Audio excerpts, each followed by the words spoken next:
ಕರುನಾಡಿನ ಹೂದೋಟದಲ್ಲಿ ಅರಳಿದ ರಾಜಪುಷ್ಪ.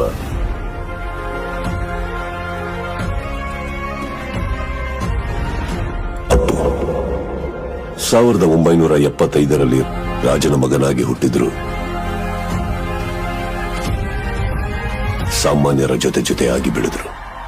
ಪುಟ್ಟ ವಯಸ್ಸಲ್ಲೇ ಬೆಟ್ಟದ ಹೂವಾಗಿ ರಾಷ್ಟ್ರ ಪ್ರಶಸ್ತಿ ಕೂಡ ಪಡ್ಕೊಂಡ್ರು. ಅಪ್ಪನ ತೇಜಸ್ಸನ್ನ ಅಭಿನಯದಲ್ಲಿ ತಂದ್ರು. ಅಪ್ಪನ ವರ್ಚಸ್ಸನ್ನ ಅವರ ನಗುವಿನಲ್ಲಿ ತುಂಬಿಕೊಂಡ್ರು. ಅಪ್ಪು ಅವ್ರು ಬಂದಿದ್ದಾರೆ. ಯಾರೋ ಅಪ್ಪು? ಅವರು ಮುಟ್ಟಿದ್ದೆಲ್ಲ ಹಿಟ್ಸ್, ಕೊಟ್ಟಿದ್ದೆಲ್ಲ ಬ್ಲಾಕ್ ಬಸ್ಟರ್ಸ್.